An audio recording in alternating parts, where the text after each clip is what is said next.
You welcome in. Movie recap. In the opening scene of the movie, we witness a teenager, Max McGrath, sitting on his roof, sketching a picture of a winding river. His mother, Molly, calls him down to help her continue unpacking. They are, she suggests, home and ready to make a fresh start. As he empties a box, he gazes forlornly at a picture with his father that was inside, and up at some stars on his ceiling. There is a brief surge of electricity that interrupts the TV signal, which his mother notices before heading off to bed. Max then realizes it appears to have come out of his hands. The next morning, on his way to school, Max stops off at the gates of an abandoned tech building where his late father Jim had worked and gazes in. At this point, he receives a phone call, but as he attempts to swipe to accept it, electricity from his hands interferes with the device. Next, he heads off on his bicycle, but is lucky to avoid a collision with a pickup truck driven by Sophia. As he lies on the ground somewhat shocked, she leans over him and asks him to meet her. Later, after school, Sophia gives Max a lift back to her place, where she helps him fix his bicycle. Max then arrives home to be greeted by Miles, a former colleague of his father who is joining the family for dinner. During their conversation, we learn that it is Miles who persuaded Molly to move her family back to Copper Canyon. We also learned that Miles was there the night Max's father died and, supposedly, tried to save him. Meanwhile, over at Tech, something strange is happening. It begins with a glow, lighting up what appears to be a pool of water. Two scientists approach this to investigate. The watery substance bursts into the air, forming a crystallized web that resembles ice. The scientists call security, claiming there has been a breach in the containment chamber. They track a flying object on a computer while instructing a heavily armed team not to let it out. Then, suddenly, Steel flies between them and bursts out of the building. Later that night, before going to bed, Max begins to research the events that killed his father. There is a lot of speculation online as to whether or not this was caused by a tornado. As he gets irritated with a glitch in his computer, he notices the electricity surging from his hands once again. However, this time, by commanding it and closing his hand, he is able to turn it on and off at will. The next day, out in the woods, Max experiments further with his new powers, accidentally setting fire to a lampshade as he does so. "This is freaking awesome," he declares. The next day in school, we see Sophia frantically banging on the window, trying to attract Max's attention. However, he is unable to hear her. A girl nearer to the window interjects. Sophia wants to meet Max at the Thai place on Main Street. As Max heads off, his electrical powers seem to interfere with a nearby vending machine. This causes it to spill its contents across the floor. A number of other students scramble to grab the cans it has emitted, free of charge. Back at home, Max asks his mom about his father. He claims everyone in the town knows more than him. He has no idea what happened to him or how he died. His mom explains that she wants to tell him more, but the story is just so complicated. As Max falls silent, now deep in thought, we sense that something is tracking him outside of his home. Over at the Thai joint, Sophia introduces Max to boba tea, much to his surprise and disdain. During their conversation, we sense a growing rapport developing between the two of them.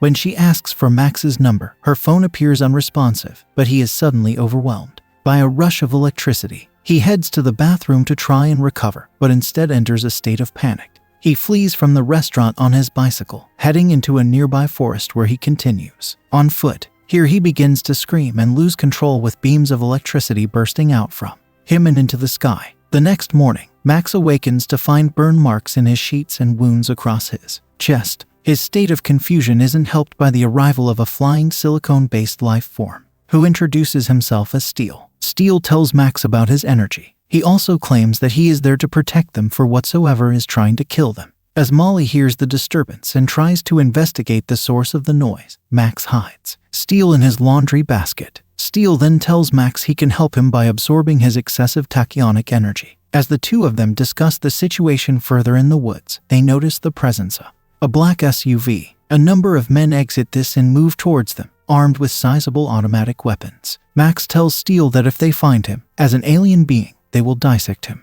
The two of them, therefore, make a break for it together. They make it to Max's school, where he keeps Steel hidden in his bag. His alien friend, however, refuses to keep silent, causing a lot of confusion for his fellow students as he chatters away. Later, in an abandoned building, Steel begins to introduce Max to the extent of his powers. As Max experiments with how to use his speed and strength more effectively, Steel tries to tell him about his gift for battle strategy, but his teenage companion is distracted. He is learning to control an array of gifts, which include an ability to jump up several floors. It is then that Steel introduces Max to what he considers to be the best part, when the two of them combine together to clad Max in a superhero-like suit of armor. It is when wearing this that Max is exposed to a flashback of his father. Max decides he should go and speak to Miles about this. On the way, he again nearly collides with Sophia. As they are talking, he spots the black SUV in the distance and once again makes a run for it. In a nearby alley, he decides he and Steel should split up and commands his alien friend to buy him some time. Sophia then blocks his path out of the alley and confronts Max. At this point, he makes a spontaneous decision to head to N-Tech with Sophia in her truck. The two of them bond further on the drive, with Max attributing his difficulties to the premature death of his father. Sophia, it seems, is convinced Max just likes to be alone. At their destination, they are greeted by Miles. Max begs his father's former colleague to tell him more about what happened, but the older man is reluctant to reveal anything more. Suddenly, sensing another surge of energy is coming, Max runs off and away, leaving a baffled Sophia back in the N-Tech facility. Darkness quickly descends and a tornado appears to be striking. Max attempts to take cover near a railway track. He is alerted to a woman in plight by her screams and helps her restart her car using the electricity from his hands. He then takes shelter in a garage, but the building is blown away, leaving him exposed. Once again, it is here that Max first comes face to face with a red-eyed Ultralink, an alien race who are able to control the elements and had launched the attack that killed his dad. Fortunately, Steel arrives in time to assist. He tells Max how he can fight back. In doing so, Max uses his turbocharge to take down his attacker. Once grounded, Max realizes that the Ultralink resembles Steel, and he tells Steel that he must be one of them. Steel defends himself, claiming he had fought them alongside Max's father, but Max refuses to accept this. He heads off alone. Max turns to Sophia for help.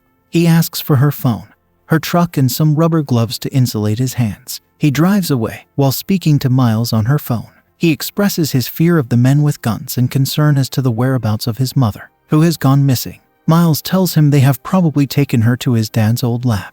Now inside of the lab, Max discovers Steel has been shut down once again. Meanwhile, we witness a flashback to the night of his father's death. As the lab was facing the attack from the Ultralinks, Jim was strapped into a harness designed to channel his energy into the fight. However, Miles, having sided with the Ultralinks, used this to drain and seize his energy, killing Jim as he did so. He is now planning to do the same with Max. An armor-clad Miles confronts Max in the room containing the harness. The two begin to fight, but Max is no match for Miles in his red suit working in sync with an Ultralink. He tells Max he needs him alive in order to access his energy. Surprisingly, Max then steps into the harness voluntarily. From here, however, he is able to combine with Steel once again. Now clad in their gleaming, metallic white outfit, the two confront Miles. Though initially outfought, even with the support of the gunmen who we now find are working for Molly to protect Max, Steel and Max regroup.